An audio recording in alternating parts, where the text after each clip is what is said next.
Nah ini juga masih diuji kan Mas. Mm-mm. Apakah ini akan works atau enggak, ya Ya. masih terlalu singkat menilai Ya. Pak Purbaya gitu. Tapi kalau dilihat dari apa yang dijalankan sekarang harus diakui harapannya adalah Pak Prabowo nih tahun kedua, di tahun depan lah ya, tidak lagi dalam mood konsolidasi politik nih. Harusnya udah lebih. Yang punya kebun-kebun yang berapa kali luas negara Singapura tuh beberapa orang aja gitu loh. Musuhnya palm oil itu pemerintah ya, pemerintah kita sendiri kan, bukan negara lain.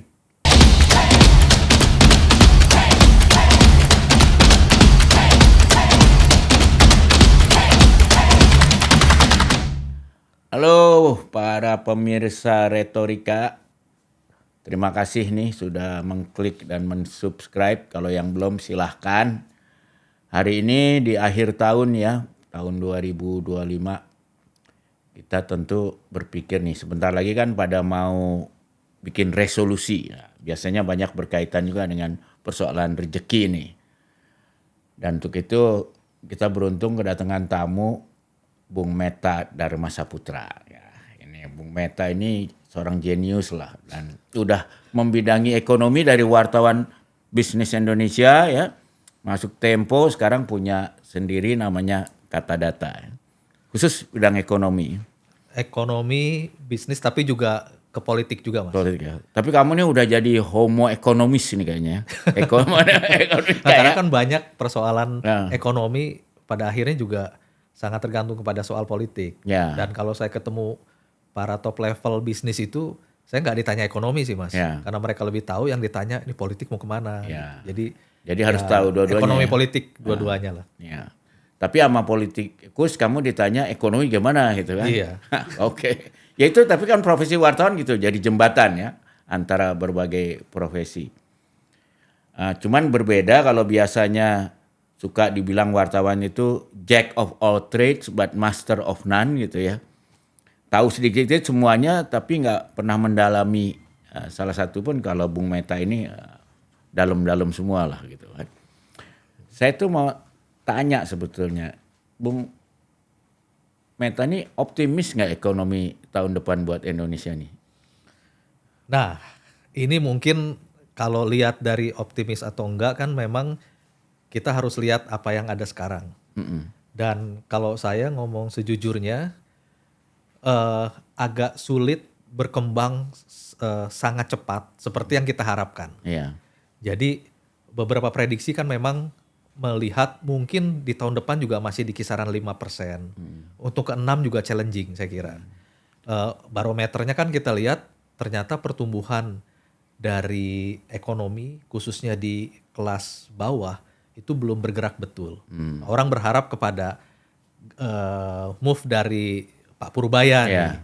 Tapi saya kira kan Pak Purbaya juga bukan seorang pesulap yang bisa otomatis ekonomi berubah dengan cepat gitu. Saya kira memang challenging, jadi saya kira kita mungkin harus tetap hati-hati di tahun depan dan mungkin nggak akan berubah terlalu drastis. Karena ngomong Pak Purbaya, setahu saya Bung Meta ini salah satu dari sedikit wartawan yang udah kenal Pak Purbaya sejak cukup lama ya.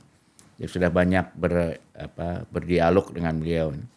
Kalau Pak Purbaya kan tenang aja, dia bilang kita bandingin aja lah zaman Pak Jokowi pertumbuhan ekonomi dengan zaman Pak SBY kan, dia bilang. Zaman Pak SBY kan praktis udahlah yang bekerja swasta, pemerintahnya ya sampai dibilang istilahnya otomatis kayak nggak usah macem-macem lah, pemerintahnya udah swasta yang bergerak, tumbuhnya di atas 6% kan. Lalu Pak Jokowi masuk, yang suruh kerja BUMN, pemerintah bangun infrastruktur mana-mana, malah turun ke 5%. Jadi keyakinan Pak Purbaya kan, udah sekarang pemerintah nggak usah udah lepasin lah ekonomi ini ke swasta.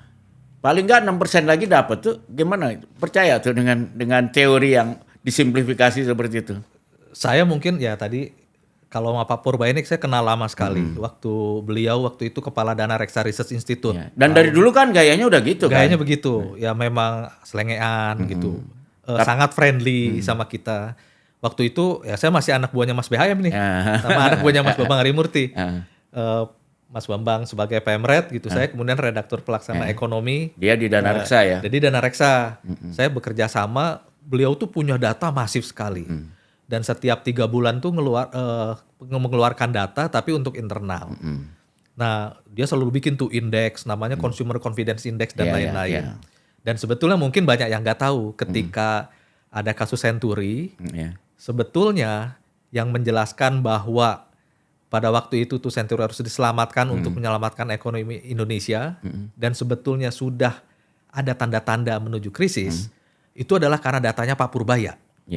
Jadi waktu itu dia punya yang namanya Banking Pressure Index yang menjelaskan bahwa titik Indonesia pada saat itu sudah sedikit di atas tahun 97. Nah itu Pak Purbaya tuh kekuatannya di data. Nah tapi kayaknya dalam kasus yang tadi, dalam soal tadi, bahwa memang Pak SBY 6%. Tapi mungkin yang juga harus dihitung kan waktu itu ada bom komoditas. Walaupun di ujung pemerintahannya turun ya. Tapi ada bom komoditas, sawit, batu bara. Dan rasio pajak waktu itu Pak Darmin kan sampai 13% kalau nggak salah. Tapi belum ada nikel loh waktu itu. Betul. Nah, cuma kan ini juga Mas, waktu itu kan kemudian kita tahu. Kita utang ya turun banget waktu itu ya. Turun. Hampir nggak ada ya, dan utang kan lunas. Membayar lebih cepat. Iya, membayar lebih cepat. Waktu itu membayar lebih cepat tuh, saya ingat Bu Sri Mulyani bilang kita bayar lebih cepat. Pak Presiden setuju. Dan saya ingat waktu itu Bank Dunia justru kritiknya, ini pemerintah duit ada tapi nggak di-spend kan waktu itu ya kan. Nah kritik yang waktu itu juga muncul kan, kita mau tumbuh lebih tinggi lagi tapi nggak bisa karena infrastruktur kurang. Karena membebaskan tanah belum bisa waktu itu kan, belum ada undang-undangnya ya. Nah waktu itu, karena itu kan semua agak memaki-maki pemerintah nih. Infrastruktur kurang, jalan kurang. Padahal summitnya udah berapa kali ya, tiap tahun ada summit. Banyak benar. Banyak gitu. ya. Nah Pak Jokowi kan kemudian bikinlah gebrakan, bikin infrastruktur. Tapi juga karena waktu itu undang-undang pembebasan tanahnya udah jadi kan 2012, peraturan pelaksanaan ya 2016 sudah lancar lah. Dan juga kan memang waktu itu memang karena harus bangun infrastruktur, ya Pak Jokowi bangun infrastruktur. Tapi memang saya kira harus secara fair, bangun infrastruktur itu kan buat long term ya. Jadi tidak bisa dipanen dalam waktu lebih dekat. Dan harus diakui juga di awal-awal terlalu masif. Sehingga ekonomi kita kan gonjang-ganjing. Nah, kan kira-kira gitu Mas. Jadi turun ke 5%. Sekarang sehingga banyak kontraktor bangkrut nih ya sekarang ya. Ya itu ada problem lain lagi ya Mas ya. Nah itu juga mungkin kalau ke sekarang eranya Pak Prabowo kan kita paham ada visi-visi besar Pak Prabowo. Tapi juga memanage anggaran untuk sesuatu yang ingin jadi legacy kan juga harus hati-hati. Karena ya Pak Jokowi punya legacy infrastruktur, mungkin Pak Prabowo ingin punya legacy juga. Apa kalau menurut kamu yang Pak Prabowo ingin punya legacy ini? Yang saya lihat sih kebetulan ketika Pak Prabowo itu menang, saya juga cari-cari referensi apa sih pemikiran Pak Prabowo dengan dengan Asta Cita. Kemudian ada satu buku yang waktu itu bagus disusun oleh Pak Dawam Raharjo. Judulnya Sosialisme, Nasionalisme, Pragmatisme. Ekonomi dari zaman bapaknya itu ya. Betul. Nah yang menarik itu ternyata memang ada pemikiran yang tertuang kemudian ke Asta Cita. Nah betul-betul ekonomi untuk rakyat. Ide besarnya kan itu. Tapi memang ada misalkan salah satu poinnya itu yang saya tangkap itu BUMN misalkan harus menjadi alat redistribusi kekayaan. Nah ini kan sesuatu yang jadi kayak Singapura dong. Singapura kan yang gede-gede BUMN semua tuh, bank-banknya apa segala ya. Nah karena itu saya nggak tahu apakah sekarang kemudian akan ada pembalikan arah di mana peran dari negara begitu kuat, BUMN begitu kuat. Nah bukannya di zaman Pak Jokowi ini BUMN jadi ngambil penugasan segala macam. Iya pada waktu itu kan buat proyek-proyek infrastruktur. Tapi dalam hal ini kan yang swasta itu mungkin sekarang lebih diharapkan masuk ke proyek-proyek pemerintah yang menjadi program-programnya Pak Prabowo. Misalkan mensupport perumahan, mensupport MBG dan sebagainya. Nah ini yang saya kira harus dihitung betul. Kalau MBG swasta masuk dari mana? Nggak ada kan? Uangnya dari pemerintah kan kalau MBG? kan supportnya Oh, maksudnya pelakunya UKM lah ya, bukan apa? ya pelakunya kan Bukan BUMN besar seperti infrastruktur kan yang besar karya-karya ini kan, ya yang jadi gede ini. Kalau ini kan langsung dapur-dapur maksimum 3.000 ya, mungkin kalau 3.000 kali 2.000 6 juta sehari lah kira-kira marginnya ya. ya supportnya kan memang di banyak pihak, tapi kemudian kan Pak Prabowo bilang kira-kira ke perusahaan-perusahaan swasta kan kalian udah banyak nih dapat keuntungan dari negeri ini, ya sekarang saatnya dong kalian mensupport semua program-program pemerintah ini. Ya karena itu kan muncul Patriot Bonds misalkan dengan segala kontroversinya. Tapi ide besarnya kan ini ada program-program untuk rakyat yang harus didanai dengan masif. Nah pertanyaannya adalah apakah kemudian perlu dana yang masif dengan segera atau harus lebih terukur. Nah di situ mungkin perdebatannya akan di situ, Mas. Nah itu yang saya juga nggak paham, Matt. Jadi kan dia bilang harus giving back lah, misalnya para Taipan ini kan diminta Patriot Bond 2% ya, bunganya hanya setahun. Selama berapa tahun itu? 5 ya atau? Kalau nggak salah 4 ya, 4 tahun. Ya, makanya dapat 51 T kalau nggak salah ya segitu. Tapi kan kemudian Danantara bilang itu malah dipakai untuk pengolahan sampah ya. Apa semua uang itu mau dipakai untuk pengolahan sampah? Ya memang ada 2 program besar kalau Danantara kan ada 2 program besar ya. Satu itu yang waste to energy, yang satu lagi kan program kampung haji, Mas. Nah tapi di luar ini kan juga ada program-program unggulan yang harus disupport oleh para pengusaha. Jadi misalkan seperti waktu itu pernah misalkan Bang Ara menyampaikan, Pak Fahri Hamzah, dia menyampaikan itu program rumah untuk rakyat itu bukan hanya sekedar program rumah, tapi itu sebetulnya adalah alat juga untuk bagaimana mengalirkan dana yang selama ini terpusat di kota di Jakarta itu ke daerah-daerah. Jadi saya melihat memang ada sebuah perubahan, ada sebuah perubahan pola dari bagaimana memanage ekonomi dan kelihatannya ada keinginan untuk meredistribusi ini kekayaan dari Jakarta itu ke berbagai daerah dengan berbagai program. Mas. Apa ini ya kalau kita lihat global benchmark ya supaya lebih gampang contoh. Kan kita lihat ada pendekatan Korea Selatan pakai chaebol ya. Swasta gede-gede kayak Samsung, LG dan sebagainya. Tapi ada pendekatan Taiwan kan. UKM-UKM-nya yang diperkuat banyak ini. Jadi kita kelihatannya mau shift ya dari gaya Korea Selatan masuk ke gaya Taiwan. Paling nggak gimana Bang Meta ngeliatnya? Saya nggak tahu nih, cuma semula kan saya udah mendengar bahwa Pak Prabowo tuh entah membaca buku atau menyukai pemikirannya adalah dari Park Chung Hee ya. Oh iya. Di mana ada hubungan bagaimana hubungan antara pemerintah dengan para chaebol. Nah di situ kan clear tuh, bahwa pemerintah akan support para chaebol ini. Tapi juga jelas apa yang kamu berikan kepada negara. Dan satu syaratnya lagi, para chaebol yang disupport ini hanya yang ekspor, yang bertanding di dunia, bukan yang di pasar domestik. Nah, tapi saya dengar satu podcast ya waktu itu dari Bang Hasan Nasbi yang notabene kan ex dari kantor komunikasi presiden. Apa yang salah dengan pemikiran Pak Prabowo tentang Park Chung Hee itu gitu. Jadi saya pikir itu mengkonfirm bahwa pemikiran itu kelihatannya juga mungkin mewarnai bagaimana hubungan negara dengan perusahaan-perusahaan besar.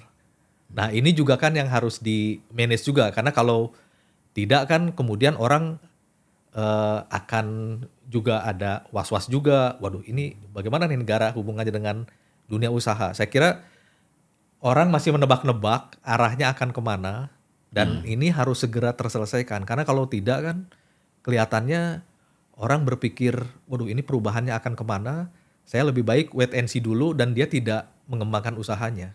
Tapi Bung Meta ngelihatnya perkembangannya seperti apa yang ditulis oleh Dawam itu, Raharjo. Kalau saya lihat bahwa pemikiran-pemikiran yang disederhanakan di dalam buku itu, dan kebetulan buku itu diluncurkan 2017 di UI, di mana waktu itu Pak Prabowo hadir, Pak Hasim hadir, ada Pak Sudrajat Juwandono, dan saya dengar di situ Pak Prabowo juga mengkritik keras ekonomi Indonesia yang dianggapnya sudah salah arah.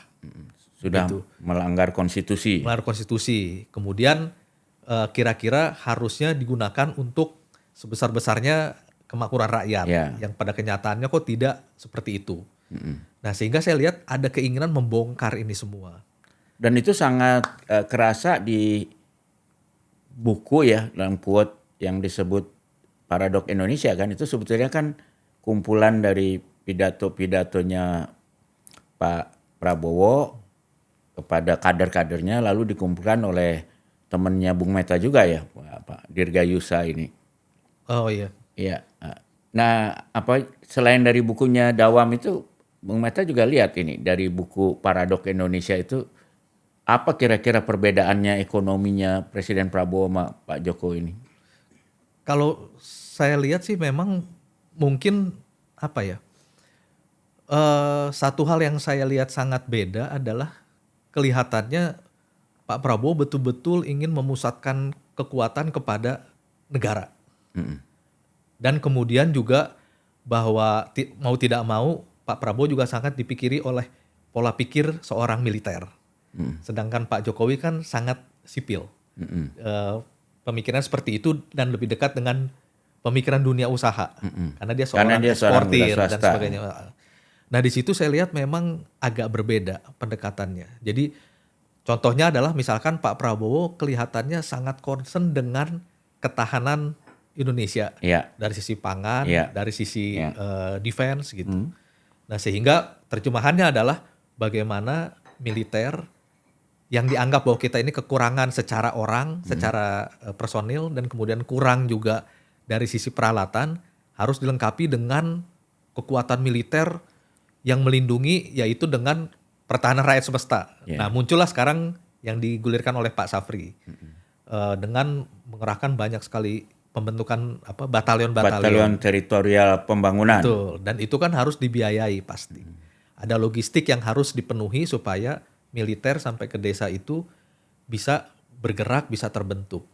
Nah, itu yang saya kira agak berbeda pendekatannya dengan Pak Jokowi. Tapi kan memang batalion teritorial pembangunan itu sebetulnya bukan dirancang sebagai petempur utama kan, tapi membantu logistiknya dari tentara yang tempurnya gitu kan. Mereka kan lebih dilatih untuk bertani, beternak dan sebagainya.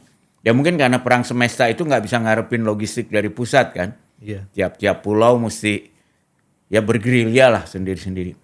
Tapi buat saya yang kembali menarik itu kan, kalau kita lihat sejarahnya Pak Prabowo dari kakeknya bahkan kan, itu kan kakeknya orang yang di zaman Belanda itu bekerjanya untuk memberi kredit pada desa-desa kan, terutama di masa lalu diteruskan oleh Pak Mitro yang kemudian sempat menjadi ketua Koperasi Pegawai Negeri bahkan ya. Jadi koperasi itu di keluarga itu kayaknya sesuatu yang udah jadi DNA lah gitu ya. Dan sekarang ingin dilanjutkan lagi dengan Koperasi Merah Putih. Tapi kan kita nih yang orang yang wartawan mengamati ekonomi udah lama tuh, kita bahkan kadang-kadang bisa alergi dengar kata koperasi unit desa karena asosiasinya kan bukannya dengan ekonomi rakyat yang mensejahterakan rakyat, tapi mensejahterakan pengurusnya aja yang korup gitu. Dan Pak Prabowo sendiri kan di bukunya dan dia sering juga mengutip soal itu. Gimana Bung Meta melihat ini? Apa bedanya koperasi desa Merah Putih ini dengan misalnya dulu KUD zamannya mertuanya Pak Prabowo gitu? Ya, pertama kan memang kembali lagi Pak Prabowo pasti sangat diwarnai oleh pemikiran-pemikiran besar dari ayahnya Pak Sumitro dengan kakeknya Pak Margono. Terutama kakeknya ya. Dan kakeknya ternyata juga dikenal selain pendiri dari BNI, tapi juga memang tokoh koperasi. Nah, Pak Sumitro menerjemahkannya ke dalam disertasi dia yang memang sangat concern terhadap kemiskinan, beras dan lain-lain. Kredit ya terutama waktu itu. Nah, cuma memang saya kira soal koperasi ini kan jelas itu pasti sangat mewarnai pemikiran Pak Prabowo. Cuma ketika ide besar ini diterjemahkan, sekarang harus kemudian dengan koperasi desa, Koperasi Merah Putih, dalam waktu serentak itu dibuat dengan sangat masif. Nah, di sini yang saya kira Pak Presiden harus hati-hati bahwa ide-ide besar itu sangat bagus, tapi persoalannya adalah implementasinya bagaimana. Tapi Nah, mungkin karena apakah beliau bisa secepat itu, iya, Mas? tapi mungkin karena beliau usianya kan berapa? 74 ya sekarang ya. Nah, mungkin Mungkin karena kejar-kejaran itu sama dia itu ya. harus cepat menyelesaikan ya karena kita lihat kan misalnya di MBG. Mungkin Bung Meta juga dengar kan sebetulnya timnya sendiri BGN itu menyiapkan 1 tahun pertama ini hanya 5.000 dapur kan. Tapi begitu ketemu presiden dibilang harus 20.000. Ya, walaupun saya lihat mungkin selesailah 17,5 bulan akhir tahun ini. Tapi ya kebayang kan persiapannya untuk 5.000 disuruh ngerjain 17,5 ya kebayang lah. Nah ini ya khawatirnya Bung Meta tuh yang begini ya. Ya kalau saya lihat dan saya juga tanya banyak orang, ide-ide besar Pak Prabowo tidak diragukan. Ya pokoknya niatnya udah kita Bagus oke lah. ya, semua bagus lah. Bagus, idenya bagus, ada landasannya begitu. Tapi saya kira soal implementasi itu saya kira sebaiknya betul-betul dikaji secara terbuka. Bukan untuk meragukan idenya, Ya. tapi kemudian implementasinya. Karena kalau kita di perusahaan atau startup lah, biasanya kan kita bikin dulu sebuah percobaan, pilot project atau dimasukkan inkubator. Ya. Sampai ketemu best practice-nya apa, baru kemudian dia dimasifkan. Nah ini kan saya kira di situ kekurangannya. Ide besar tuh langsung diterjemahkan dengan Ya. masif. Nah saya khawatir nanti ide-ide besar Pak Prabowo ini tidak terrefleksi dalam hasil yang optimal. Dan malahan bisa blowback ya, malah menjadi. Nah sebenarnya nggak cuma startup, Matt. Kalau kita ingat misalnya kayak supermarket yang gede di Amerika itu yang jadi besar, Watson ya. Itu kan dia bilang untuk bikin 2 atau 3 yang cabang pertama itu perlu 10 tahun atau belasan tahun gitu. Baru setelah ketemu tuh rumusnya dalam setahun mereka bisa bikin ratusan gitu ya. Ini belum ketemu tuh ininya ya rumusan yang layak di scale up gitu ya. Ya, langsung dipaksain masif, langsung iya. masif ya itu bisa kita khawatir ntar seperti KUD lagi Iya, gitu saya ya. agak sayang aja Mas. Idenya besar, mulia gitu. Cuma kan sayang kalau kemudian menjadi kurang optimal dalam pelaksanaannya. Sementara mungkin kan dana terbatas, resources terbatas. Sementara mungkin bisa dipakai dulu untuk yang lain. Tapi ini membuat dulu yang sangat bagus kemudian untuk bertahap dimasifkan. Ya. Dan saya ingat kepada almarhum Bondan Winarno. Iya, iya. Jadi sebetulnya ide Pak Prabowo membenahi gizi di mana fokusnya kan ke manusia ya. Iya. Kalau Pak Jokowi kan fokusnya infrastruktur, Ya, fisik ya. fisik. Kalau ini manusia. Ya. Kemudian salah satunya gizi, benar gitu. Karena Pak Bondan bilang, saya ingat waktu itu ribut tuh, kenapa Pak Bondan masuk Gerindra? Iya, ya. Saya ketemu beliau. Nah, Pak Bondan bilang waktu itu, saya ini jualan ide ini Ya. ke semua. Partai ya. Tapi yang membeli ide saya, perbaikan gizi itu adalah Pak Prabowo katanya. Padahal Tempo zaman dulu udah ngomong tuh soal stunting itu. Kurang laku Stunting. juga ya. Karena mungkin waktu itu eranya beda ya. Iya, iya. Jadi saya kira memang pembenahan gizi benar dan Pak Bondan sendiri bilang kan, saya yakin sekali harus ada pembenahan gizi. Nah dibeli oleh Pak Prabowo, tapi Pak Prabowo kan tidak menang. Ya. Jadi ketika sekarang menang ingin memperbaiki gizi, saya kira benar sih Mas. Iya. Cuma, nah balik lagi, apakah ini harus sangat masif? Tapi mungkin nggak gini, Matt. Itu kan boleh dibilang Prabowo ini presiden yang paling lama menyiapkan dirinya. Kan? Iya. Karena kan dia paling nggak 10 tahun untuk nyiapin presiden. Kalau dihitung dengan Wapres 15 tahun. Sehingga dia tuh udah ide-ide itu dibikin program. Bahkan kita tahu lah orang-orangnya pun sudah dilatih. Kayak misalnya MBG ini kan orang-orang udah 4 bulan ikut latihan nih. Berapa ratus orang itu. Jadi begitu dia jadi presiden, semua timnya ini udah siap. Tapi apakah latihannya itu memadai atau tidak, atau integritinya juga terjaga atau tidak, itu yang kita khawatir kan. Ya kan sama juga Mas, di bisnis itu kita punya bisnis plan, Iya. udah disiapkan, dihitung segala macam. Iya. Tapi kebanyakan kan tidak seindah yang direncanakan, bahkan kadang-kadang harus pivot. Iya. Gitu. Nah tapi kan itu kan masalahnya. Sebetulnya kan nggak bisa juga kita menunggu sampai rencana betul-betul perfect baru jalan, nggak jalan-jalan juga kan. Tapi kan yang penting ada built-in system. Jadi dia kalau jalan, kalau ada masalah tuh segera ketahuan lalu terjadi perbaikan lah. Continuous improvement kalau bahasa the Toyota Way kalau bahasa Jepang. Meta lihat nggak dalam program nih, misalnya di program-program yang setahun ini ada sistem yang memperbaiki dirinya gitu. Ya saya kira MBG itu kan dengan segala kekurangannya kemarin kemudian dilakukan evaluasi. Dan kemudian saya juga kebetulan waktu itu sempat ngobrol dengan Pak Menkes juga, ada koordinasi kan besar. Waktu itu untuk dievaluasi, disusun KPI-nya. Saya kira perubahan-perubahan itu dilakukan. Dan harus diakui juga ada kegagalannya, tapi juga ada keberhasilannya. Itu kita harus fair. Cuma saya balik lagi, kalau saya memilih, saya lebih baik mungkin dengan resources yang ada, tidak full force ke situ, lebih baik lebih terukur. Dan atau saya kira, mungkin sesuai rencana BGN lah, kalau tahun pertama 5.000 dapur dulu lah, nggak usah dipaksain 2.000. Tapi ini mungkin problemnya, Matt. Jadi kelihatannya jarang sekali orang di sekeliling Presiden Prabowo yang berani beradu pendapat ya, mengatakan jangan Pak gitu.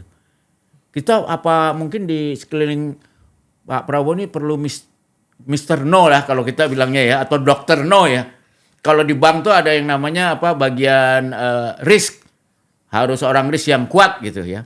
Kan kalau ibaratnya di perusahaan ini Pak Prabowo itu CEO yang kuat dan marketing yang kuat, harus diimbangi dengan direktur keuangan yang kuat gitu kan. Nah sekarang kan teman kamu jadi menteri keuangan nih, yang harusnya jadi rem nih. Nah Pak Purbaya ini cukup nggak jadi rem? Atau jangan-jangan dia gas juga ini, gimana? nah mungkin sebetulnya tergantung kepada Pak Presidennya sendiri stylenya ya. Karena saya tidak tahu juga kan kalau di tentara militer, kan mungkin kalau ada perintah, ya perintah, siap laksanakan. Kan tidak mungkin belok kanan, tanya, Pak bukannya harus belok kiri. Ya suruh belok kanan, siap laksanakan belok kanan. Nah cuma dalam pengelolaan negara kan saya kira memang membutuhkan, nah ini yang saya kira sekarang penting, itu adalah harus ada teknokrasi yang kuat. Nah saya harapkan sih tidak hilang Mas. Enggak, kalau kita bandingin kan kamu temannya Bu Sri Mulyani juga. Kalau Bu Sri Mulyani itu udah jelas rem lah itu. Ya kan fungsinya. Kalau Pak Purbaya ini kayaknya bukan rem ya. Nah kelihatannya kan gaspol nih Pak Purbaya. Nah ini yang saya juga agak khawatir. Jadi remnya siapa nih? Nah itu harusnya memang kalau di perusahaan itu CEO-nya memang harus kencang. Orang marketing kencang. Tapi finance-nya ngerem. Pasti berantem tuh. Orang finance sama orang marketing. Itu berantem yang kreatif lah. Kreatif. Selama dijaga berantem yang sehat ya. Nah saya juga berharap memang Pak Purbaya, karena kebetulan kan mendapat trust yang besar dari Pak Presiden. Saya harapkan Pak Purbaya berani bicara apa adanya. Walaupun mungkin tidak cukup enak didengar oleh Pak Presiden. Sebenarnya kan kalau ke kita-kita itu Pak Purbaya termasuk orang yang bicara apa adanya kan. Tapi Meta lihat ke Presiden bisa nggak dia bilang gitu? Nah saya belum sempat ketemu nanya lagi nih. Nah perlu ditanya ya. Walaupun dia kan selalu bilang sih ada satu hal yang saya senangnya dari dia itu, dia bilang kalau enggak saya dipecat Presiden. Jadi ada semacam dia kayaknya nggak terlalu, ya kalau dipecat aja gitu loh ya. Ada ya itu betul ya dia. Saya kira tapi begini, Pak Purbaya itu kan modalnya besar. Karena dipercaya oleh Presiden langsung, dan saya kira Menteri Keuangan harus dipercaya Presiden langsung. Pasti. Itu modal besar. Cuma persoalannya adalah apakah kemudian beliau bisa menyampaikan apa adanya kondisinya. Dan saya kira harus. Ini yang saya tidak tahu apakah dalam rapat-rapat tertutup dengan Pak Presiden itu Pak Purbaya sudah melakukan itu atau belum, saya tidak tahu Mas. Cuma saya kira mutlak. Ini contohnya sebenarnya sih ada tanda-tanda positif juga ya. Dalam kita boleh bilang program makanan bergizi nasional itu, bergizi ini kan program kesayangannya Pak Prabowo lah cara terbuka dia. Tapi kan Menteri Keuangan berani kan bilang, kan itu tadinya mau dianggarin 400T kan.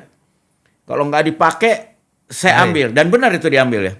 Nah cuma kan waktu itu kemudian ramai, kemudian agak di tone down lagi kan. Tapi kenyataannya kan memang tidak sebesar yang kayaknya diambil ya. Mungkin dipakai buat bencana juga sebagian. Ya penyerapannya kan tidak bisa. Nggak mungkin kan. Tidak hanya mungkin. 71 triliun kalau nggak salah ya. Dan kalau dipaksakan juga kan memang tidak mungkin. Sama juga dengan kepala-kepala daerah sebetulnya kan Mas. Kepala daerah kan tidak mungkin dia bisa memakai semua kalau memang penyerapannya nggak ada. Iya, iya. Ya sebetulnya sama juga dengan bank-bank harus ngasih kredit ketika demand-nya nggak ada kan, Iya. ya sama juga sebetulnya. Iya. Tidak mungkin juga dipaksakan gitu. Nah, Iya. saya kira pada akhirnya pemerintah mau tidak mau, saya kira ide-ide besar itu di tahun kedua akan berusaha diturunkan ke level yang lebih realistis. Saya kira Evaluasi ya. pasti harus dilakukan itu. Kalau tidak akan sulit, dan Pak Jokowi pun melakukan kan. Iya. Tahun pertama dia gaspol itu. Iya. Tapi kemudian dilihat, waduh, penerimaan pajaknya nggak Di cukup bawah ya. dibanding dengan kebutuhan infrastrukturnya. Iya. Akhirnya kan diturunkan juga, Mas. Iya. 35.000 megawatt Iya. dibikin, nggak sampai, hanya 6%. Iya. Ya akhirnya kan harus dievaluasi. Iya. Jadi saya kira pemerintah harus secara realistis melihat di tahun kedua ini harus mungkin ada fine tune kembali. Iya. Melihat mungkin ada yang dievaluasi, ada yang dikendorkan, tapi di sisi lain ada yang dikencangkan. Gitu. Iya, mungkin paling gampang kita lihat nanti apa yang terjadi pada MBG ya. Kan itu targetnya berapa? 32.000 dapur ya.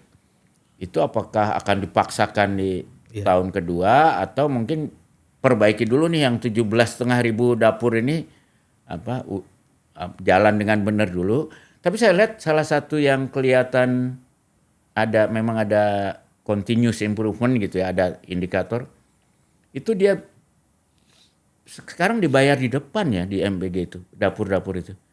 Jadi sejak April dia bukan biasanya kan kalau proyek pemerintah itu kan kerjain dulu, kalau perlu pinjam dari mana, udah selesai baru dibayar oleh pemerintah kan. Bahkan kadang-kadang Meta juga tahu lah di kata data kadang-kadang bayarnya mulur-mulur kan. Tapi ini mungkin pertama kali loh ada program pemerintah dibayar di depan. Jadi untuk 12 hari ke depan itu uangnya di drop dulu. Walaupun itu dari sisi UKM mungkin sangat menolong karena mereka nggak cash flow-nya jadi jalan ya. Ada sebelum ini program yang pemerintah yang dibayar di depan kayak gitu. Saya nggak tahu kayaknya pertama kali ya kayaknya ya. Baru pertama kali ya. Ya dengar ya. Tapi itu juga bisa ada bahayanya juga kan? Iya. Iya kan? Tahu-tahu uangnya udah dibayar nggak deliver gitu. Terus gimana? Nah ini kan problemnya kayak misalkan sekarang Kementerian Keuangan atas ini presiden juga kan audit seluruh desa. Ya. Nah saya khawatir sebetulnya kalau program itu masif dilakukan, apalagi tadi dengan bayar di depan, tapi infrastrukturnya belum siap, kemudian dilakukan audit massal, wah itu bisa mengerikan juga, Mas. Tahu-tahu penjara penuh ya. Nah penjara penuh.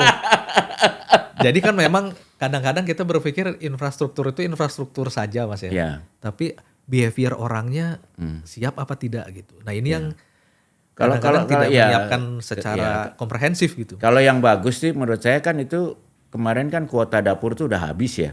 Tapi kan banyak yang belum kerjain, itu harusnya segera dicabut kan. Iya. Yang kan dikasih kayak yang benar-benar mau ngerjain, bukan orang yang pengen ngambil rente dari situ kan. Iya. Nah tapi Matt, kalau secara nutshell ya, kamu kan ahli banget di bidang ekonomi dan kemana-mana kenal banyak orang ekonom, pelaku bisnis, pembuat kebijakan. Kalau dibilang 1 tahun Presiden Prabowo, program ekonominya ini, apa yang bagus, apa yang jelek banget, apa yang so-so gitu? Saya kira mungkin kalau yang bagus ya, saya kira harus diakui bahwa ada upaya untuk meredistribusi tadi itu. Jadi ke daerah kekayaan aset ke daerah, bahkan mungkin di usaha antara kecil ya. Ya, dan di antara juga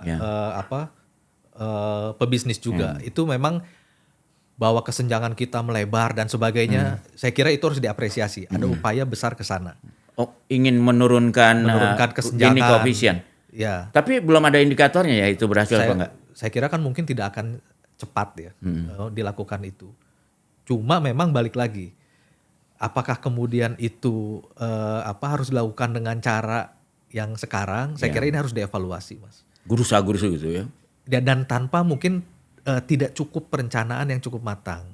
Nah ini yang saya kira Jadi ide besarnya luar biasa, Tapi mulia, Matt, bukannya tapi gini, Matt. implementasinya. Kalau saya lihat ya, makin kita dalami itu kayaknya sebetulnya persiapan dan sebagainya relatif karena udah dilakukan sebelum jadi presiden, relatif oke lah. Cuma komunikasi publiknya tuh jelek banget kayaknya. Ada nggak kesan gitu? Sehingga orang tahu-tahu kayak ujuk-ujuk gitu, seolah-olah ini belum pernah disiapkan gitu. Tapi kan sebetulnya banyak program itu bahkan orang-orangnya udah dilatih semenjak masih jadi Menhan kan sih. Jadi Unhan itu praktis dimanfaatkan untuk mentraining orang-orang yang akan disiapkan kalau dia jadi presiden itu. Tapi apa karena dulu emang sengaja disembunyikan itu orang-orang yang udah dilatih dan sebagainya, atau apa Matt ini? Kamu mungkin lebih tahu di belakang layarnya itu. Nggak tahu juga sih Mas. Tapi maksudnya, Tapi kan kamu tahu kan orang-orang yang udah dilatih ini apa segala macam, bahkan teman-teman kamu sebagian kan. ya tapi kan saya kira mungkin tahun pertama itu presiden kan dalam tahap konsolidasi politik Mas. Iya, iya. Itu saya kira semua orang tahu dan mungkin memahami juga dengan kabinet yang harus besar. Ya. Karena memang mungkin ya sudahlah semua diterima Tapi kan dulu. orang-orang yang disiapin itu juga dimasukin juga ke situ kan. Tapi kan pada akhirnya tetap saja posisi-posisi, Ya. tidak semua posisi strategis Ya. adalah orangnya langsung presiden kan Mas. Iya. Jadi sangat gendut, tapi yang penting stabilitas tercapai Politik dulu. ya. Dan politik semua gitu. undang-undang lolos ya. Ya, dan harusnya kan mungkin tahun kedua, saya kira yaitu tahun kedua itu harusnya seleksi bisa dilakukan lebih ketat. Oh. Dan juga saya balik lagi, saya kira harus banyak diisi oleh para teknokratis. Jadi kalau gitu boleh dibilang tahun pertama Prabowo itu sebenarnya tahun konsolidasi politik aja. Konsolidasi politik Jadi menurut ekonominya saya. belum terlalu kelihatan. Ekonominya Ya. nggak kelihatan. Kecuali Tapi, pergantian Menteri Keuangan aja langsung beda ininya kan. ya. Gayanya beda langsung kan. Nah ini juga masih diuji kan Mas. Apakah ini akan works atau enggak? Ya, Ya. masih terlalu singkat menilai Ya. Pak Purbaya gitu. Tapi kalau dilihat dari apa yang dijalankan sekarang harus diakui belum betul-betul bergerak. Ya. Ekonomi. Tapi staying the same tuh nggak menarik kan? Kalau staying the same 5% lagi nggak menarik kan? Apanya Mas? Nggak. Artinya adanya Pak Purbaya paling nggak orang berpikir ya sekarang mungkin bisalah 6%. Karena kalau sebelumnya kan ya pasti 5% lagi gitu kan. Kalau dengan policy yang sama. Ya orang ada hope lah. Ya, ya. Orang ada hope dengan Pak Dan, Prabowo bilang. dan mulai kelihatan juga ya tanah jual beli ini mulai ada pergerakan kan? Cuma kalau misalkan kemarin nih perdebatan yang 200 triliun yang dikucurkan oleh Pak Purbaya. Itu bahwa apakah kemudian menggerakkan ekonomi? Saya kira belum. Belum ya. Menggerakkan ekonomi karena masih tetap ekonomi di level bawah juga masih sulit. Ya. Kalau kita lihat FMCG juga saya tanya ke banyak pihak juga masih belum terlalu bergerak. Tapi bahwa itu works menurunkan suku bunga, perang bunga antar bank iya. Ya.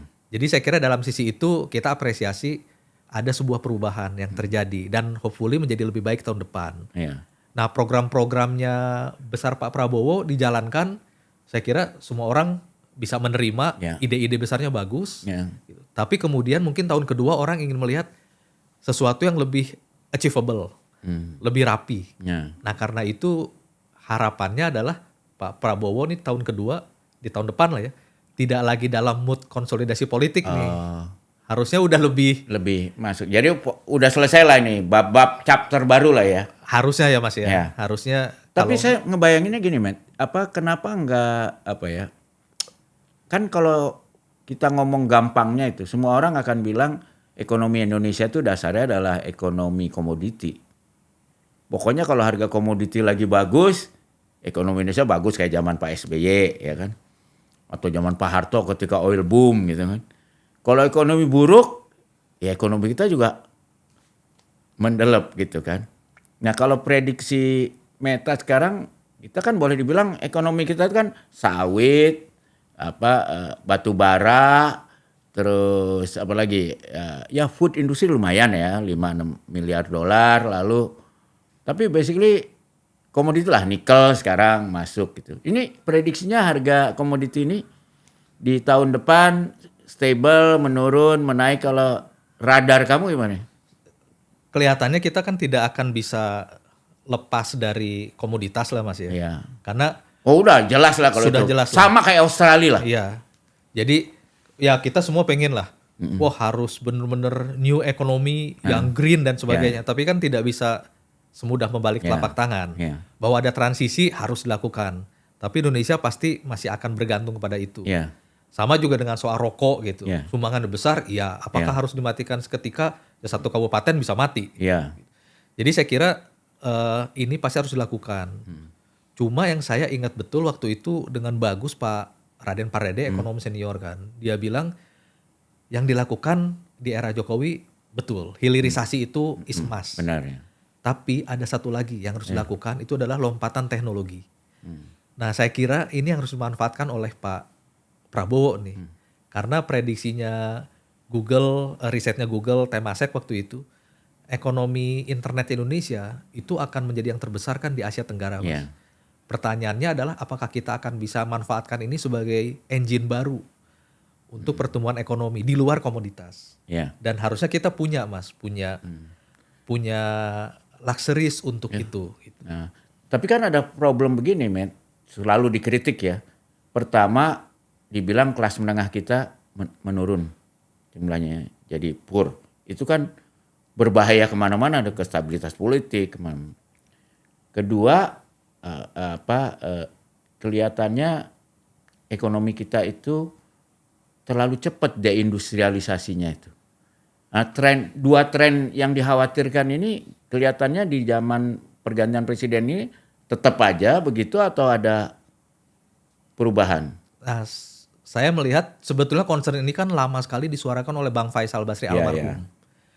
Dia selalu menunjukkan data bahwa sektor manufaktur kita itu tidak tumbuh, bahkan deindustrialisasi turun, tadi. Sementara kan PHK tuh di sektor garment, alas kaki. Sementara kan Bang Faisal selalu bilang multiple dari sektor manufaktur itu berapa kali lipat, 4 kali lipat atau apa dari industri agraris, dari sektor agraris, sehingga manufaktur harus dilakukan. Dan saya kira ini yang sampai sekarang tidak cukup berhasil, Mas.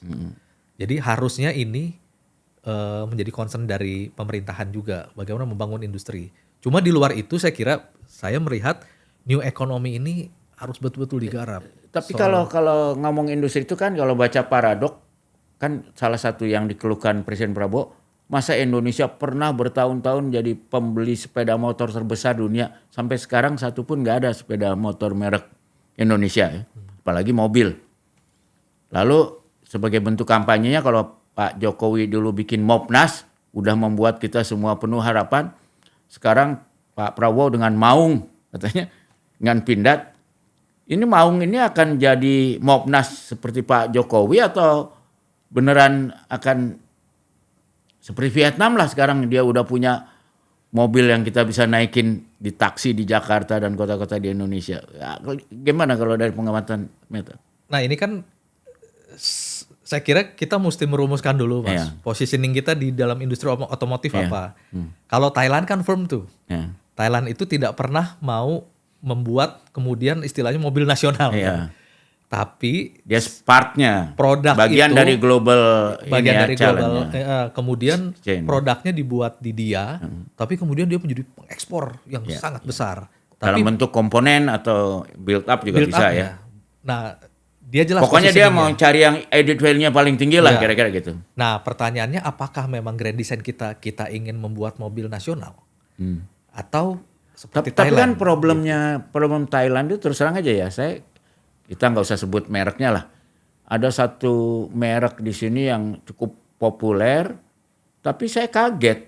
Saya lihat di pabriknya itu dibuat dari gambar desainnya di kertas sampai bikin moldnya dari tanah liat, lalu bikin yang beneran besar, lalu di scan, lalu dengan scan itu dibikin mesin-mesin assembly-nya, lalu kita lihat sehari dari ujung sini blok aluminium, sini ada blok plat, tuh jalan setiap hari 1.000 mobil jadi ya dengan berbagai. Tapi saya kaget, ternyata royalti yang dibayar tuh gede banget, lebih gede daripada keuntungan si pabriknya. Jadi saya lihat waktu itu kalau kita bayar mobil 100 juta, 15 juta itu langsung terbang ke negeri pemilik merek. Sementara pabriknya mungkin hanya dapat 2 juta aja. Sama lah kayak Foxconn. Iya. Ya kan? Dia dibikin di Cina full gitu iPhone untuk setiap $100 yang markasnya Apple di Amerika dapat $15. Si Foxconn ini dapat $2 aja udah untung gitu loh. Padahal yang kerja keras dia. Sehingga Korea kan pendapatannya beda. Dia harus punya merek supaya yang $15 itu ada di situ gitu loh. Kalau perlu yang $2 biar aja di negeri lain gitu. Kalau Meta gimana ngeliatnya? Ya kalau ya itu balik lagi Mas. Kalau saya tuh mungkin kita harus memappingkan dulu dan kemudian kita punya grand grand design kita mau kemana. Ya. Karena Belum ada itu ya? Kan nggak terbaca nih Pak Prabowo grand design-nya kemana? saya lihat belum ada yang betul-betul harusnya bukan hanya satu presiden ya. Ya. Karena kan ada betulnya sih dulu kita Ya. punya Rencana jangka panjang. Kan rencana ada jangka panjang. rencana undang-undang tapi kurang detail ya. Tapi tiap kali presiden kan bisa ganti Mas. Ini arahnya kan berbeda-beda. Nah di kita itu ini agak sedikit belok. Kan ada mismatch tuh. Ya. Karena sistem pemilu 5 tahun. Kemudian pilkada juga 5 tahun. Jadi kalau ingin bikin yang proyek yang panjang kayak infrastruktur. Itu kan mismatch antara risiko sama benefit. Ya. Kalau saya tanda tangani sekarang. Kalau berhasil saya tidak nikmati. Ya. Yang nikmati adalah pejabat setelah saya, presiden atau bupati, gubernur setelah saya. Tapi kalau ini jadi masalah, yang masuk penjara saya. Ya. Sehingga orang tidak berpikir bikin sesuatu yang jangka panjang untuk legacy. Jadi artinya insentifnya ini yang harus diubah dulu ya. Ekosistemnya dulu harus diubah ya. Ya juga mungkin saya tidak tahu ya. Karena itu waktu itu kan pernah ada pemikiran dari seorang kawan yang ke Singapura. Pejabat di Singapura bilang, saya bingung. Indonesia tuh bagaimana bisa merencanakan pembangunan. Karena Anda harus berpikir presidennya 5 tahun sekali, gubernurnya 5 tahun sekali. Tapi Amerika Serikat kan juga jangka gitu. pendek. Tapi gitu. Amerika Serikat kan juga gitu. Umumnya negara barat kan nggak ada repelita apa segala. Tapi mereka Tapi kan, bisa maju juga tuh. sistemnya kan mungkin sudah lebih mature Mas. Ya, swasta soal yang melakukan itu kan. Ya, Dan sudah yang kuat kan. Ya kita bilang lah yang create telepon Starlink gitu. Starlink yang create sekarang roket mau ke Mars itu kan bukan pemerintah kan? Iya. Jadi artinya harus dua. Kalau pemerintah nggak melakukan itu, dia harus memberi ekosistem, membuat swastanya Bisa tumbuh. bisa create seperti itu. Atau kalau enggak ya model kayak Cina lah, pemerintahnya yang harus punya rencana jangka panjang. Tapi kita kayaknya nggak punya dua-duanya. Contoh Mas, saya kira apakah misalkan kita mau melahirkan mobil nasional atau kita mappingkan kita itu kuat di mana sih? Gitu. Nah saya pikir yang kita jelas komoditas kita kuat dan punya value added di situ. Nah memang dikritik, misalkan kayak palm oil, bahwa itu memang kita advance dan menjadi yang terbesar di dunia, juara dunia bersama kita. Malaysia. Iya. Kan harusnya kemudian dipikirkan bagaimana palm oil bisa tumbuh, tapi kemudian tidak merusak lingkungan. Artinya kan yang dikembangkan adalah sebuah grand design sustainable palm oil gitu. Iya, dan terus terang kalau ya kita kan agak terlibat di industri ini ya. Musuhnya palm oil itu pemerintah ya, pemerintah kita sendiri kan, bukan negara lain. Saya kasih contoh, Matt. Coba kalau kita bandingkan secara ilmiah nih, bukan secara politik, secara ilmiah murni. Pohon pinus sama pohon sawit. Itu lebih memenuhi syarat hutan itu sawit. Secara ilmiah nih, bukan secara politik atau bisnis. Dibandingin pinus. Tapi pemerintah mengkategorikan hutan pinus. Tapi tidak boleh mengkategorikan hutan sawit, kebun sawit gitu. Sehingga kalau kita nebang pinus diganti dengan sawit terjadi deforestasi. Itu yang bunuh diri siapa kan sebenarnya?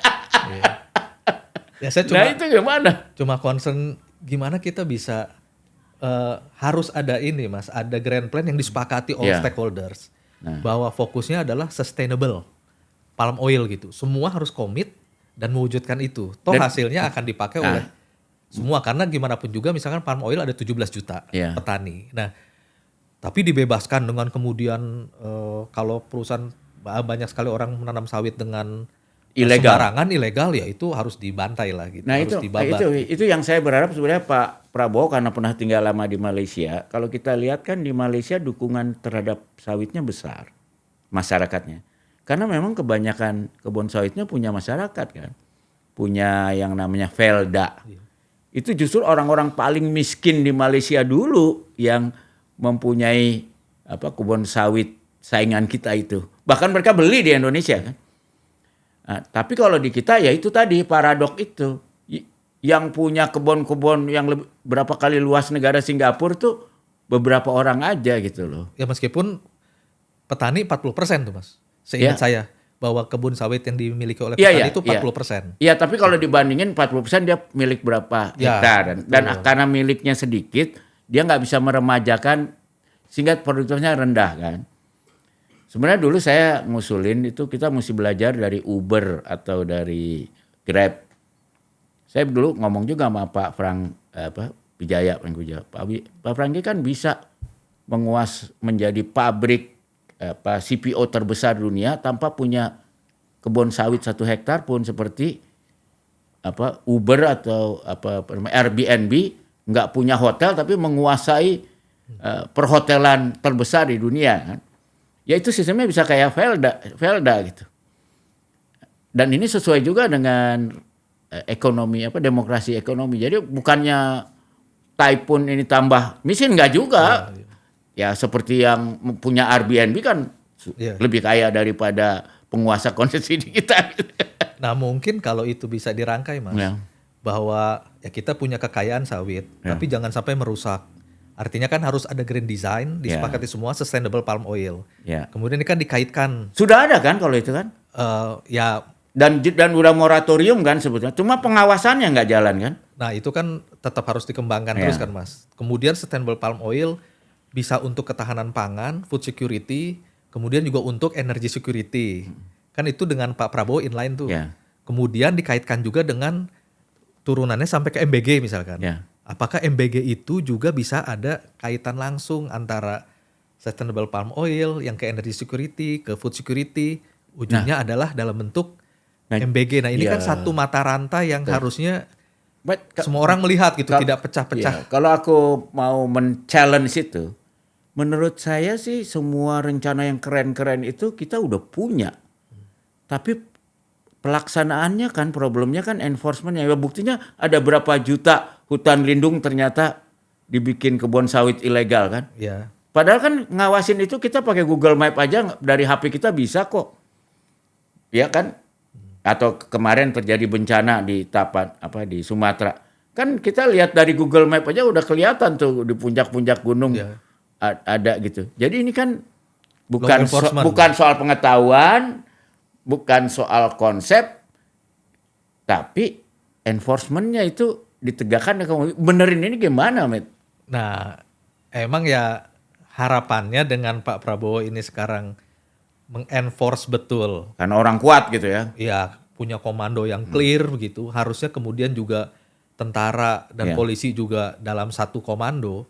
Saya kira harusnya ini bisa digerakkan sih, Mas. Jadi contoh seperti apa yang dilakukan di Pulau Bangka Belitung sama di Morowali ini dari sisi ekonomi menurut Meta bagus atau yang Morowali yang hilirisasi? Ya, kan bikin latihan perang kan untuk merebut negara dalam negara.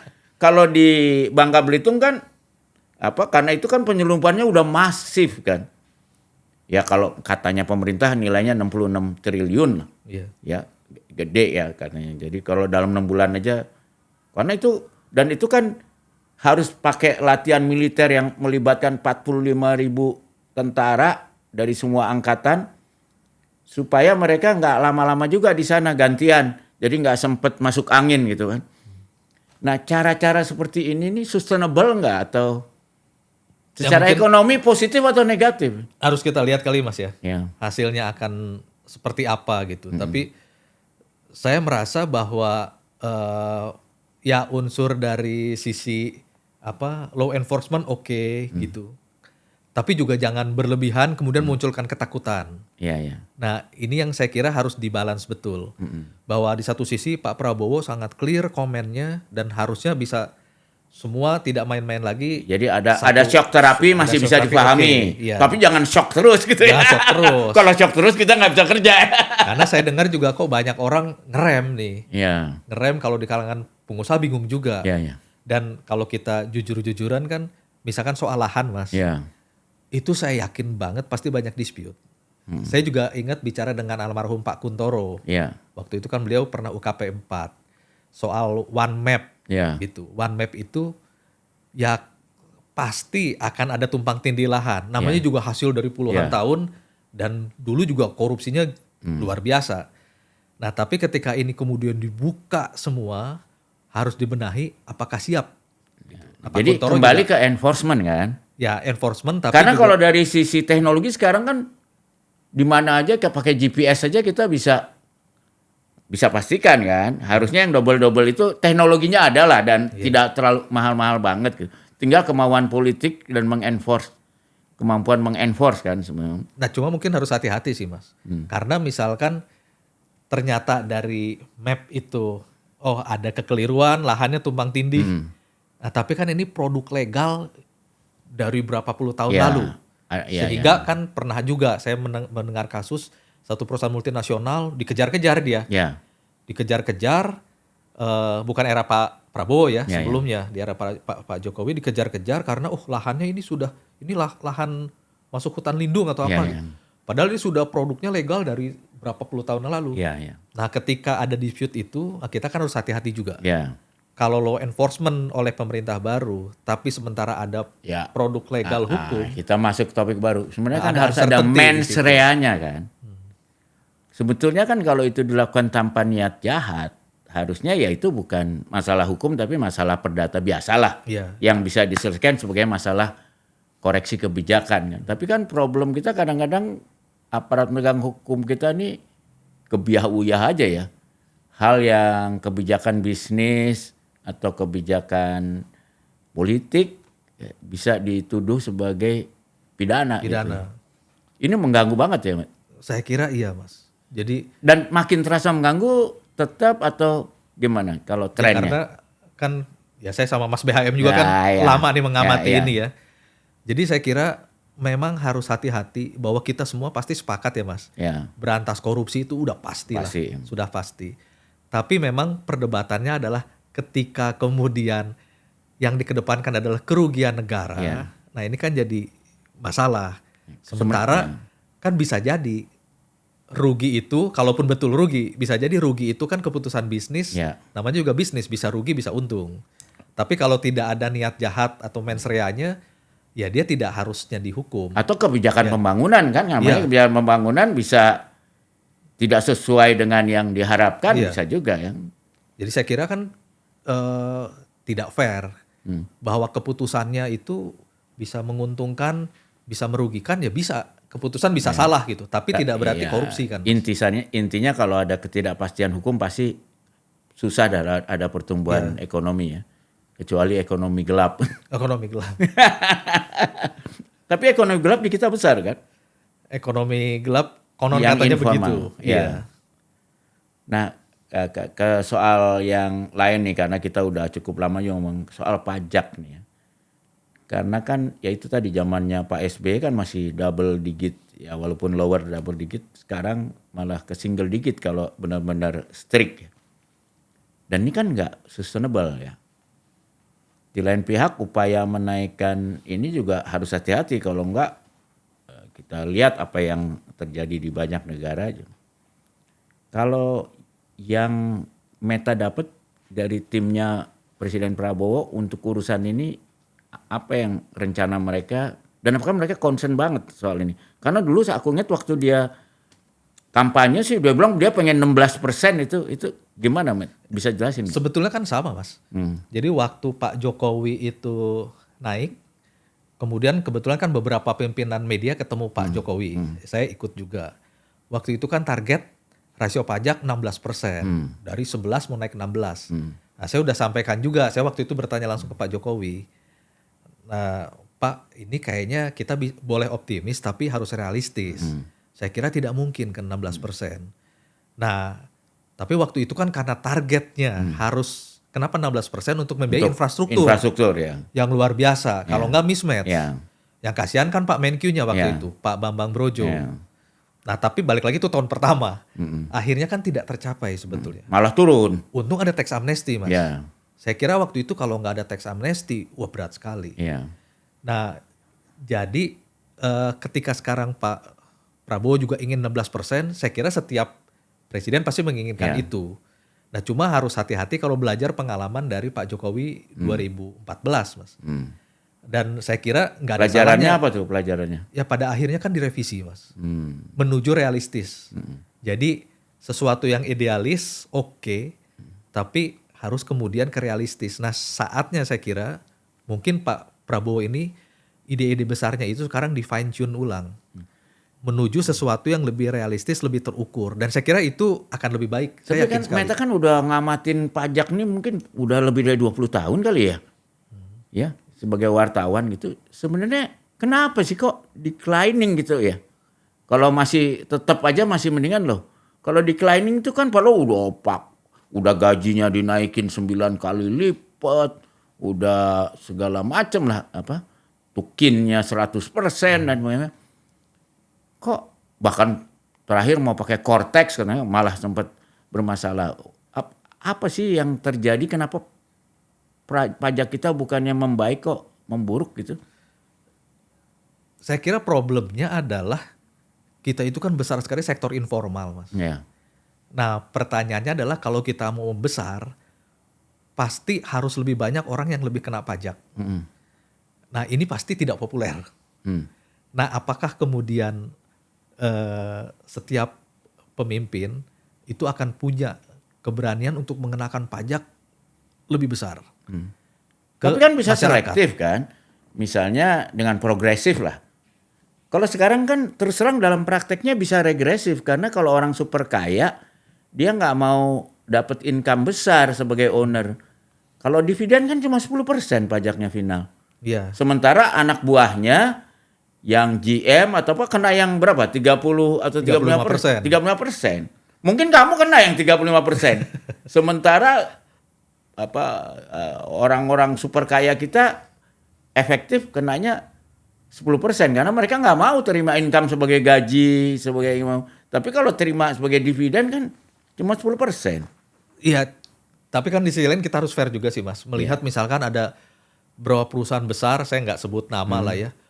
Dia selalu dikritik habis-habisan, tapi setiap tahun juga dia dapat penghargaan sebagai pembayar pajak terbesar. Gitu. Cuma kan kemudian orang bilang, loh jangan itu terus dong yang kena sasaran. Istilahnya jangan berburu di kebun binatang kan selalu begitu. Dan perusahaan-perusahaan ini kenapa kita lagi yang dikejar gitu. Berarti kan harus melebarkan, Mas. Nah, ketika melebarkan itu pasti ada yang teriak. Tapi melebarkannya kan di atas dong, jangan ini kan masalahnya adalah kita lihat aja lah penjualan mobil mewah gitu. Itu aja sebenarnya ya kan kemarin itu kebetulan saya punya saudara ditargetin dia jual BMW 500 ternyata laku 2000. Bayangin, itu kan artinya tiba-tiba uang batu bara, uang apa tuh kok nggak ada dari situ muncul pembayar pajak baru gitu. Ya kan kalau kita lihat kembali ke ekonomi senang-senang sekarang coba kalau ada bazar tiket ke luar negeri ngantri orang tuh. Iya. Bahkan kalau kita ke Singapura orang yang nonton opera di Singapura tuh 80% bisa dari Indonesia. Tapi kok pajaknya nggak terrefleksi dari situ. Ini kan kita bukan bicara majakin Gojekers atau apa gitu ya. Nah, saya sebetulnya termasuk yang berharap, Mas, dengan adanya Cortex. Karena Cortex itu kan sebetulnya sebelum ada Cortex, upaya pembenahan sistem supaya bisa lebih menjangkau banyak orang dan lebih terukur itu sudah dilakukan ketika Pak Darmin jadi Dirjen Pajak. Jadi beliau itu sudah membuat sebuah rencana waktu itu disupport oleh World Bank. Tapi memang waktu itu Pak Darmin bilang challenge-nya tidak ringan. Bahkan Pak Darmin bilang, waduh, ketika saya bikin itu yang mengganjal saya itu di internal. Betul. sehingga tidak bisa terrealisasi waktu itu. Nah, sekarang kan dengan ada Cortex, harapannya kan ini harusnya Iya. lebih jaring lebih kuat, Mas. Nah, kita berharap itu sebetulnya. Memang sekarang kan, waduh ada masalah, tidak selesai ini belum betul-betul terpakai. Nah, mudah-mudahan mungkin dengan Cortex dan ada single identity number yang bisa dipakai, harusnya jaring ini kan lebih akurat, Mas, lebih kuat. Gitu. Saya tuh justru khawatir bukan pada jaringnya, yang pemakai jaringnya ini. Karena kan kalau kita lihat belakangan ini skandalnya banyak. Dan ketahuannya tuh bukan karena sistem internal. Karena kebetulan viral anaknya gebugin orang lain. Atau yang gitu-gitu. Ini kan artinya ada di dalam sistem itu ada yang something visi lah gitu ya. Iya. Dan udah berapa lama, udah gaji udah dinaikin, udah pakai kemana-mana. Apa sih yang harus, apa perlu kayak model Pak Harto dulu dengan bea cukai ya? Apa perlu kita pajak kita dipakai dulu SGS atau apa gitu, suruh dirumahkan dulu? Karena kalau dulu kan Pak Harto jelas begitu itu dipakai SGS, langsung. Itu zaman Pak naik. Ali Wardana ya? Iya, zaman Pak Ali Wardana. Apa kebijakan itu? Apa di instansi pajak kita tuh sudah sampai pada tahap perlu di SGS kan gitu kalau lihat ini. Itu kan kemarin Pak Purbaya Untuk cukai lagi. untuk cukai, Ya. bea cukai, kemudian dia melontarkan ide yang Ya. kira-kira mungkin sama dengan Pak Ali Wardana dengan sudah ditiadakan aja pakai SGS gitu kan. Nah, di pajak saya juga ketika saya baca diskusi waktu itu dengan Pak Darmin, dengan Bu Sri Mulyani dan beberapa orang, memang diakui ini seperti puncak gunung es sih, Mas. Membenahi yang di atas, tapi kemudian yang di bawah juga masih banyak tuh yang melakukan permainan-permainan. Tapi bahwa perbaikan itu berusaha dilakukan, saya kira real dilakukan. Cuma bahwa PR-nya masih banyak sekali, dan itu diakui bahkan oleh Bu Sri Mulyani. Kalau saya bukan itu, masalahnya gini kan, kalau kata Einstein bilang kalau kita melakukan hal yang sama berkali-kali mengharapkan hasilnya berubah, ya itu kan mungkin kita harus ke psikiater lah. Ya. Ini kan resultnya kalau stay masih mending, resultnya kan turun gitu loh. Jadi apa yang dilakukan kerja keras ini mungkin harus diubah itu caranya itu. Ya harapannya kemarin mungkin dengan Cortex itu, Mas. Ya. Karena Cortex itu kan membuat harusnya kalau itu jalan, itu makin meminimalkan kan hubungan antara masyarakat, si pembayar pajak dengan petugas pajak. Kan lebih by system. Saya kira ada ide-ide baru, ada yang dilakukan, itu bagus menurut saya. Termasuk juga yang digulirkan itu kemarin salah satunya oleh Pak Luhut dengan e-procurement. Harusnya kalau itu dijalankan bisa memotong tuh peluang-peluang untuk kong kali kong dan sebagainya. Jadi mau tidak mau dengan segala kekurangannya saya kira Cortex harus dijalankan sih, Mas. Atau kalau mungkin itu meminimalkan cash ya. Kita kan semua orang sekarang belanja aja pakai QRIS ya. Itu salah satu geniusnya produk Indonesia lah ya. Itu mungkin semua pembayaran itu nggak boleh lagi lah pakai. Jadi cashless society kan. Ya sangat cashless society sehingga WAPU itu bisa dilakukan di situ, wajib pungut pajak itu kan. Kan selalu perdebatannya kalau orang yang kaya biasanya janganlah pajak itu dari pendapatan tapi dari spending. Ya, melalui kan kita nggak ada tuh pajak pembelian penjualan ya. Yang kalau di luar negeri kan kita beli barang langsung dikenain pajak kayak di restoran itu. Ya. Kalau melemahkan mitigasi reaksi balik kan mungkin paling nggak dikenakan yang transaksinya di atas sekian baru kena pajak lah gitu ya. Kalau di bawah, kalau yang cuman beli kopi itu ya nggak perlulah kena pajak. Tapi kalau udah di atas itu kan, dan itu kan otomatis gitu, nggak ada nego antara petugas pajak dengan orang gitu. Waktu parkir aja misalnya tuh, itu kan orang kan parkir bayar 5.000 perak nggak masalah tuh kayak, ya kan? Ya orang punya mobil ya. Kalau motor janganlah gitu ya. Itu kan juga bisa bayar parkirnya tidak boleh pajak karena boleh tukang parkir bawah ini kan. Trek itu. Itu lumayan loh, di Jakarta aja triliunan tuh. Nah, hal-hal yang dan saya kira kan restoran sekarang sebenarnya itu melanggar undang-undang BI, nggak mau terima cash itu kan pasti karena yang punyanya nggak mau dicuri kan uangnya di bawah gitu loh. Nah, kenapa pemerintah nggak belajar juga dari teknologi yang mereka punya sendiri itu? Ya, saya nggak tahu detailnya Mas ya.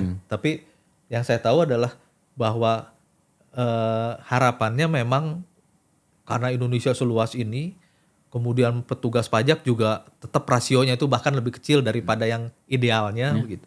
Dan harapannya kan ini bisa dibantu dengan teknologi, itu salah satu. Jadi saya kira memang teknologi is emas lah untuk beresin pajak. Yang kedua adalah single identity number yang saya kira ini harusnya powerful dipakai. Nah yang ketiga adalah law enforcement. Dan memang ini harus sangat masif dilakukan gitu. Saya kira kalau tiga-tiganya ini dilakukan harusnya bisa nih untuk melakukan perubahan yang cukup signifikan Mas. Nah ini yang kita berharap mudah-mudahan Pak Purbaya bisa menjadi motor dalam soal ini. Tapi itu juga mungkin kan takes time ya. Apakah penerimaan pajak bisa langsung lompat? Saya kira nggak akan bisa instan. Jadi gosip bahwa Pak Presiden Prabowo dengan Pak Purbaya sudah mendiskusikan kemungkinan naikkan pajak ini benar, Mike?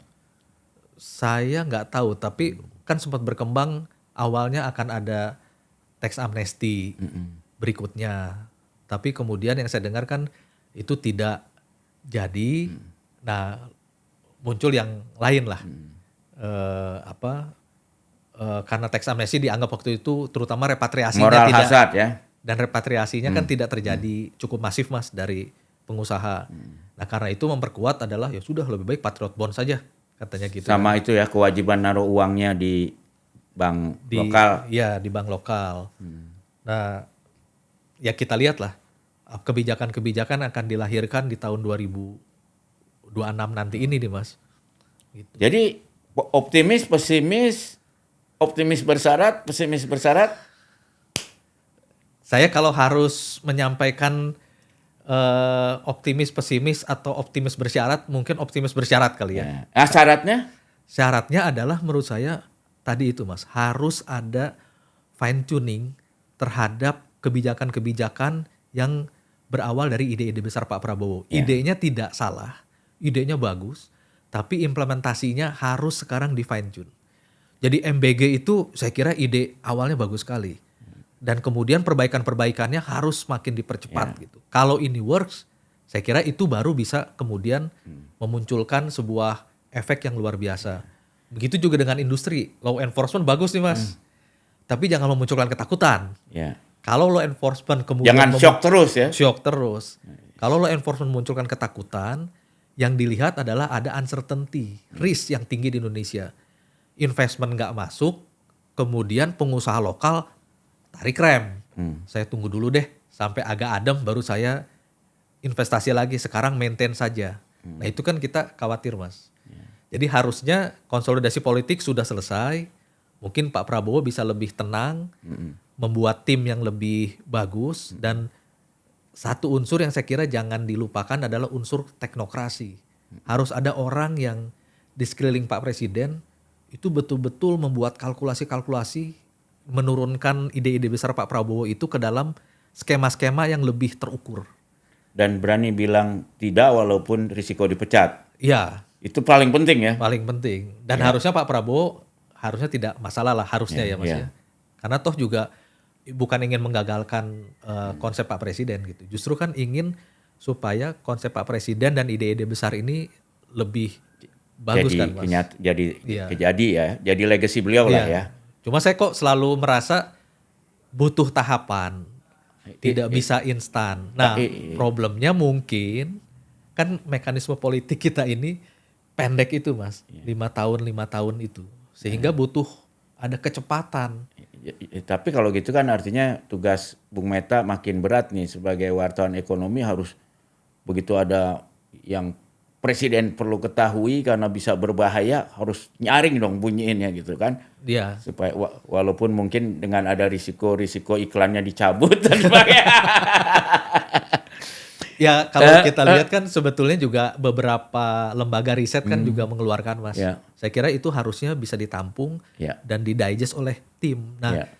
saya kira memang butuh ada tim betul nih di Pak Ya. Prabowo yang mendigest keinginan Pak Prabowo apa, menurunkannya dan membuatnya menjadi lebih terukur. Nah, ya ini terlalu sopan Meta ini. Sebenarnya bilang perlu ada tim baru nih ya untuk mendampingi presiden. Oke, saya kira kita udah bicara cukup banyak mengenai ekonomi ya. Tadi catatannya Meta masih optimis walaupun bersyarat. Salah satu syaratnya adalah perbaikan tim dan orang-orang yang bisa mengingatkan Pak Prabowo kalau speednya perlu diturunin supaya nggak terbalik kan kira-kira gitu ya. Karena saya ingat Pak Budiono dulu Mas. Ya. Waktu saya tanya dalam sebuah wawancara, beliau baru masuk kabinet lagi. Ya.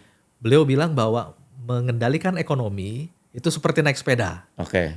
Jadi terlalu cepat jatuh, Ya. terlalu lambat jatuh. Ya, Nah, ya. berarti kan tidak boleh kencang sekali jatuh. Ya. Terlalu lambat ya jatuh juga. Ya. Nah ininya yang harus terukur betul. Ya, Mas. kalau investment tuh kayak pegang burung ya kan. Terlalu kencang mati. Ya, kalau longgar kabur. Jadi harus bahas ya. Nah itu timnya Pak Prabowo tuh.